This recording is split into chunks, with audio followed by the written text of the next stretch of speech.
करते थे। दंडी जो है किसके दरबार में रहा करते थे? नरसिंहवर्मन द्वितीय। नरसिंहवर्मन द्वितीय का संबंध जो है किस धर्म से था? सॉरी, किस वंश से था? धर्म तो पल्लव वंश। पल्लव वंश के संस्थापक कौन थे? श्री विष्णु। और इसकी राजधानी की बात करते हैं तो कहां बनाया गया था? कांचीपुरम। कांचीपुरम कौन सा स्टेट में पड़ता है? तमिलनाडु में पड़ता है। सही है, तमिलनाडु में। और वही अभी धर्म की बात किए थे, तो ये जो धर्म था यानी पल्लव वंश जो था, किस धर्म से संबंधित था? वैष्णव धर्म। वैष्णव धर्म में, हाँ। इसके बाद कहेगा मत विलास प्रसम की रचना किसके द्वारा किया गया था? महेंद्र वर्मन के द्वारा। महेंद्र वर्मन, आपको याद रखना है, महेंद्र वर्मन। राजपूत राजवंश के संस्थापक कौन हुए? दंतीगुप्त। इसकी स्थापना कब हुआ था? 752 ईस्वी में। 752। वही अगर हम पाल वंश की स्थापना की बात करें कब हुआ था? 750 ईस्वी में पाल वंश की स्थापना होती है। और किसके द्वारा किया गया था? गोपाल के द्वारा किया गया था। सही है। और इसमें सबसे ज्यादा शक्तिशाली शासक कौन था? धर्मपाल था। सही है, धर्मपाल सबसे शक्तिशाली राजा था। एलोरा के प्रसिद्ध कैलाश मंदिर का निर्माण किसके द्वारा करवाया गया? कृष्ण प्रथम के द्वारा करवाया गया। सही है, कृष्ण प्रथम के द्वारा करवाया गया था। इसके बाद रहेगा अमोघ वर्ष जो थे किस धर्म का अनुयायी था? अमोघ वर्ष जो थे किस धर्म का? जैन धर्म। जैन धर्म हो जाएंगे। जैन धर्म के संस्थापक कौन हुए थे? जैन धर्म के संस्थापक ऋषभदेव। सही है, हाँ। और वास्तविक संस्थापक की बात करते हैं तो महावीर स्वामी। महावीर स्वामी कौन से तीर्थंकर हुए थे? 24वें तीर्थंकर हुए थे। इनका चिन्ह क्या था? इनका चिन्ह महावीर स्वामी का सिंह था। सिंह था। सही है, सिंह है। और ये महावीर स्वामी जो है लास्ट में जो कि 5 व्रत हुआ, 5वां व्रत कौन सा था और कौन सा 5वां व्रत को ऐड किए थे? ब्रह्मचर्य को ऐड किया। सही है, ब्रह्मचर्य को ऐड किए थे। इसके बाद कहेगा कौन से ऐसे जैन तीर्थंकर थे जिनका रचना ऋग्वेद में किया गया? अरिष्टनेमी और दो ऐसे तीर्थंकर हुए थे। हाँ, सही है, ऋषभदेव और अरिष्टनेमी की चर्चा जो है ऋग्वेद में किया गया है। इसके बाद बताएगा होयसल वंश का अंतिम शासक कौन था? होयसल वंश का अंतिम शासक कौन थे? वीर बल्लाल तृतीय थे। वीर बल्लाल तृतीय थे, जिसे मलिक काफुर को हराया, मलिक काफुर ने हराया था। अब मलिक काफुर कौन था? हाँ, ये गुजरात अभियान के दौरान जो हुआ था, अलाउद्दीन खिलजी जो है उसको 10 दिनार में खरीदा था। अलाउद्दीन खिलजी अपने शासनकाल में वो रखता था। और इन्होंने ही अलाउद्दीन खिलजी के द्वारा भेजा गया जो प्रथम शासक था दक्षिण भारत पर आक्रमण करने के लिए, वो मलिक काफुर ही गया था। तो इसको याद रखना। उसको 10 दिनारा भी कहा गया, क्योंकि 10 दिनार में वो खरीदा गया था, इसलिए उसको 10 दिनारा भी कहा गया था। इसके बाद बताइएगा कादम्ब वंश की स्थापना किसके द्वारा किया गया था? मयूर शर्मन के द्वारा किया गया। मयूर शर्मन के द्वारा किया गया था। कादम्ब वंश की राजधानी की बात करते हैं, कहा था बनवासी। बनवासी हो जाएंगे। इसके बाद बताइएगा कौन सा ऐसा दिल्ली सल्तनत का शासक हुआ जो कि टोपी शिखर जीवन निर्वाह करने वाला व्यक्ति था? नसरुद्दीन महमूद हो जाएंगे। नसरुद्दीन महमूद हो जाएंगे। नसरुद्दीन महमूद की बात करते हैं तो किस आपका वंश से संबंधित थे? नसरुद्दीन महमूद किस वंश से संबंधित थे? गुलाम वंश। सही है, गुलाम वंश से संबंधित है। गुलाम वंश के फाउंडर संस्थापक की बात करते हैं कौन थे? कुतुबुद्दीन ऐबक। कुतुबुद्दीन ऐबक किसका गुलाम था? गौरी का गुलाम था। सही है, मोहम्मद गौरी का गुलाम था। और बख्तियार खिलजी किसका गुलाम था? नहीं, ये भी मोहम्मद गौरी का ही गुलाम था। सेनापति जो है कुतुबुद्दीन ऐबक का था। सही है। कुतुबुद्दीन ऐबक की मृत्यु की बात करें कब हो गया था? 1210 में हो गया था। सही है, 1210 में हो गया था। गुलामों को फारसी में क्या कहा गया? गुलामों को फारसी में बदंगा। सही है, बदंगा हो जाएगा। इसके बाद कहेगा खिलजी वंश के संस्थापक कौन हुए? जलालुद्दीन खिलजी। जलालुद्दीन खिलजी। और जलालुद्दीन खिलजी ने अपनी राजधानी कहाँ बनाया था? किलोखड़ी को बनाया था। सही है, किलोखड़ी कहाँ? किलोखड़ी हो जाएंगे। इसके बाद बताइएगा जलालुद्दीन की हत्या के बाद जो है सो गद्दी पर कौन बैठता है? अलाउद्दीन खिलजी बैठते हैं। सही है, अलाउद्दीन खिलजी। और अगर हम बात करते हैं जलालुद्दीन खिलजी की, तो हत्या इसकी कहाँ हो जाती है? इलाहाबाद में। इलाहाबाद में इसकी हत्या हुई थी। अलाउद्दीन के बचपन का नाम क्या था? अली तथा गुरसफ। हाँ, अली तथा गुरसफ हुआ करता था। इसके बाद कहेगा नगद वेतन हो गया। अस्थायी सेना की नींव किसके द्वारा रखा गया था? सही है, अलाउद्दीन खिलजी के द्वारा ही रखा गया था। दीवान मुस्तखराज एक विभाग हुआ करता था। इसकी अगर हम स्थापना की बात करते हैं किसके द्वारा किया गया था? अलाउद्दीन खिलजी के द्वारा ही करवाया गया था। सही है। इसके बाद बताएगा दक्षिण भारत की विजय के लिए अलाउद्दीन खिलजी ने किसे भेजा था? अभी जस्ट बताया था, मलिक काफूर को भेजा था। सही है। इसके बाद अलाउद्दीन खिलजी के शासनकाल में भू राजस्व की दर उपज का जो कितना भाग हुआ करता था? 1/2 कर दिया गया था इसके शासनकाल में। और इसके बाद इसने खम्स उसको बोलते थे जो लूट का धन हुआ करता था, उसको खम्स बोला करते थे। इसको जो है कितना कर दिया गया था? 3/4। पहले 1/4 हुआ करता था, इसके जगह पे 3/4 कर दिया था। सही है। इसके बाद कहेगा 56 कोट की नाम से अगर हम बात करते हैं तो इसकी निर्माण किसके द्वारा करवाया गया था? रोमन शैली में एक निर्मित नगर दुर्ग था, इसको 56 कोट से नाम से जानते थे। इसके निर्माण किसके द्वारा करवाया गया था? गयासुद्दीन तुगलक के द्वारा। इसके बाद बताएगा जो दिल्ली सल्तनत में खराज हुआ करता था, खराज का मतलब क्या था? लगान। सही है। लगान वही टैक्स था, टैक्स। सही है। हाँ। इसके बाद बताएगा वही अभी जस्ट खुम्स के बारे में बोले थे। खुम्स या खम्स क्या हुआ करता था? हाँ, युद्ध में धान जो लूटा जाता था उसको खुम्स या खम्स बोलते थे। सही है। इसके बाद कहेगा ब्राह्मण पर जजिया कर सबसे पहले कौन सा शासक के द्वारा लगाया गया था? फिरोज शाह तुगलक। सही है। हाँ, फिरोज शाह तुगलक, वही FST हुआ, फिरोज शाह तुगलक। हाँ, शॉर्ट नाम फिरोज शाह तुगलक ही है। रोजगार ब्यूरो की स्थापना किसके द्वारा करवाया गया था? फिरोज शाह तुगलक के द्वारा। याद रखना, रोजगार ब्यूरो की स्थापना फिरोज शाह तुगलक के द्वारा ही करवाया गया था। इसके बाद बताएगा फिरोज शाह तुगलक के शासनकाल में जो है इसमें सिंचाई कर लगाया गया था, जो कितना भाग? हाँ, फिरोज शाह के शासनकाल में सिंचाई कर जो लगाया गया था, कितना टैक्स लगाया गया था? 1/10। उपज का 1/10 लगाया गया था। इसके बाद बताएगा फतवाहात फिरोज शाही की रचना किसके द्वारा किया गया था? इसी के द्वारा आपने की है।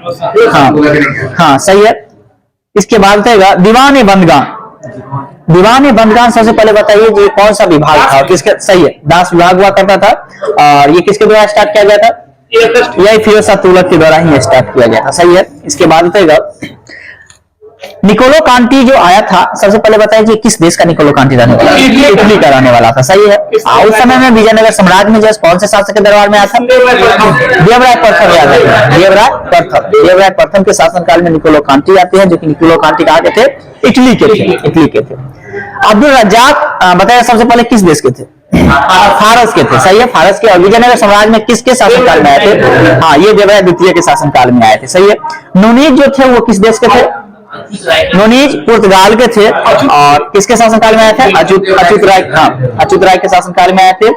इसके बाद डोमिनो पाइस जो बताएगा ये कहाँ के थे? ये पुर्तगाल के थे। और ये किसके शासन? सही, कृष्णदेव राय के शासनकाल में आए थे। इसके बाद बताएगा बारबोसा जो थे, बारबोसा किसके शासनकाल में आता है? कृष्णदेव राय के शासनकाल में आया था। और ये कहाँ का था?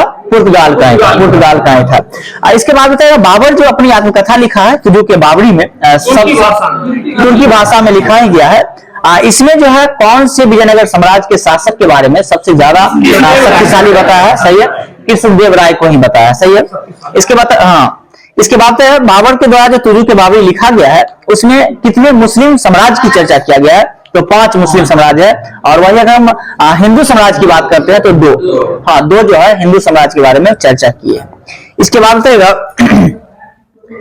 बहमनी राज्य अपनी राजधानी कहाँ बनाया था? गुलबर्गा को। सही है, गुलबर्गा। और ये बहमनी साम्राज्य का जो भाषा हुआ करता था, लैंग्वेज कौन सा लैंग्वेज हुआ करता था? मराठी लैंग्वेज हुआ करता था। सही है। और बहमनी राज्य की स्थापना की बात करते हैं किसके द्वारा किया गया था? हसन गंगू के द्वारा किया गया था।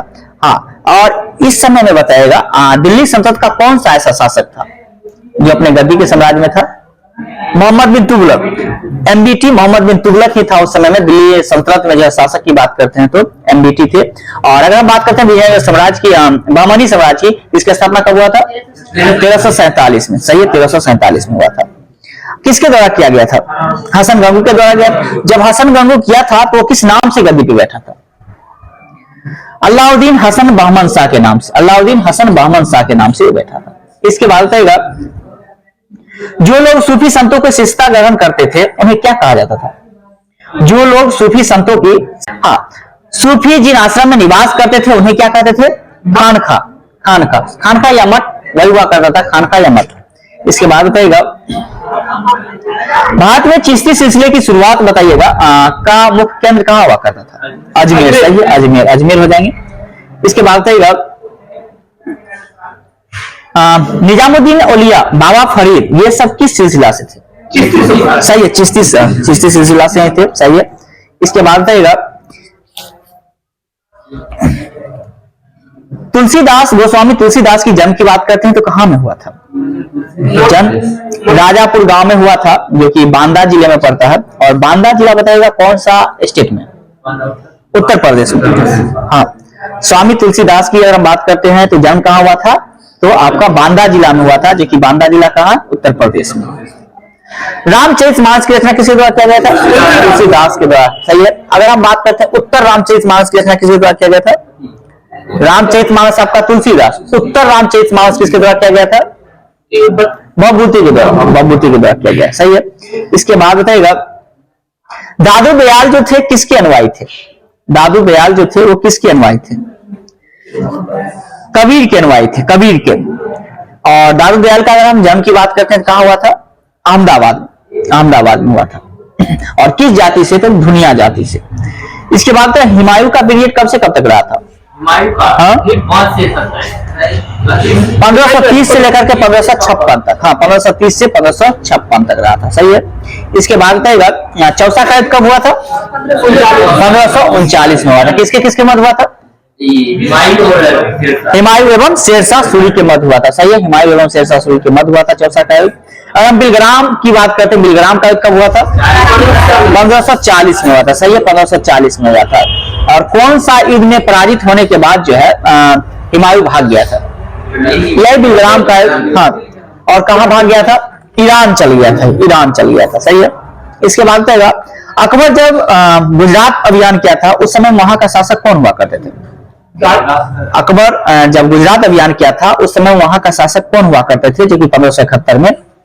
बताइएगा मुजफ्फर खां तृतीय, मुजफ्फर खां तृतीय। देखिएगा बिहार दरोगा में 2 बार क्वेश्चन पूछा गया है, बार बार आपसे पूछा जाता है जब अकबर जो है मेवाड़ पर आक्रमण किया था उस समय वहां का शासक कौन था? तो देखिए इसमें जो दिया गया है राणा उदय सिंह और राणा प्रताप दोनों दिया गया है, लेकिन आपको एग्जाम में जो है दोनों ऑप्शन भी आती है, याद रखना है, तो आप कंफ्यूज कर जाएंगे। और A+B भी नहीं रहता है, 2 बार एग्जाम पूछा गया क्वेश्चन से BRSI में 2 बार। तो आप हर समय राणा उदय सिंह लगाने का प्रयास करिएगा, राणा प्रताप को जगह छोड़ दीजिएगा, राणा उदय सिंह लगाइएगा। इसके बाद जब अकबर जो है उड़ीसा पर जो है आक्रमण किया था उस समय वहां का शासक कौन था? निसार खां, निसार खां हो जाएंगे, निसार खां। इसके बाद बताइएगा अकबर की शासन प्रणाली का प्रमुख विशेषता क्या था? किस प्रकार की प्रथा थी? मनसबदारी प्रथा, मनसबदारी प्रथा था, सही है। इसके बाद बताइएगा अकबर के समकालीन प्रसिद्ध सूफी संत कौन थे? सलीम चिश्ती, सलीम चिश्ती हो जाएंगे, हाँ सलीम चिश्ती हो जाएंगे। अनुवाद विभाग की स्थापना किसके द्वारा करवाया गया था?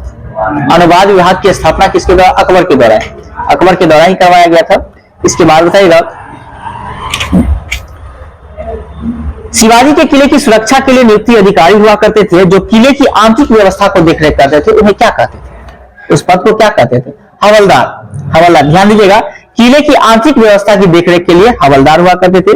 और किले की सेना का नेतृत्व जो करते थे उसे सरे नौबत करते थे, सरे नौबत करते थे। हाँ, किले की सेना का नेतृत्व करने वाले पद को हम क्या कहते हैं? सरे नौबत करते थे। किले की व्यवस्था, पत्र व्यवहार एवं भंडार की देखरेख जो करते थे उसे क्या कहते थे? सबनीस कहते थे, सबनीस। पालखेड़ा का युद्ध कब हुआ था? 1728 में। पालखेड़ा का युद्ध 1728 में हुआ था। हाँ, शिवाजी के जन्म की बात करते हैं कब हुआ था? 1627 में। 1627 याद रखना है, 1627 में शिवाजी का जन्म होता है। शिवाजी सूरत को 2 बार लूटा था, कब कब?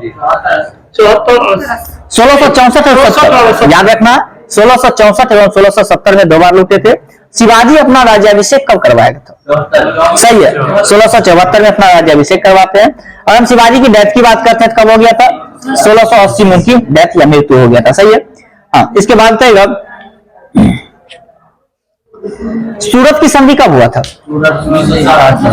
सूरत की संधि 1775, सूरत 1775। पुरंदर की बात करते हैं तो कब हुआ था? सही है, 65 में हुआ था और एक 1776 में हुआ था, 2 युद्ध हुआ, 2 संधि हुआ था। बरगांव की संधि की बात करते हैं, बरगांव की संधि कब हुआ था? बरगांव की संधि 1779 में। सालाबाई की संधि की बात करते हैं कब हुआ था? 1782 में हुआ था, सही है। प्रथम आंग्ल मराठा युद्ध के दौरान ही सालाबाई की संधि भी होता है, याद रखना है आपको। इसके बाद बताएगा जो कि प्रथम आंग्ल मराठा युद्ध की बात करते हैं, कब से कब तक था? नहीं, आपका संधि तो 1782 में हुआ था, लेकिन युद्ध की बात करते हैं कब हुआ? 75 से 82 था, 75 से। इसके बाद देवगांव की संधि कब हुआ था? 1803 में। देवगांव 1803 में। सूरजी अर्जन गांव की संधि की बात करें तो ये भी 1803 में ही हुआ था, याद रखना है, गांव गांव दोनों याद रखिएगा, 1803 ही हो जाएगा। इसके बाद बताएगा पूना की संधि की बात करते हैं तो कब हुआ था? क्या कल बिहार एसएससी में हम बोल दिए हैं, ठीक है, कर लीजिए, बंद करिए।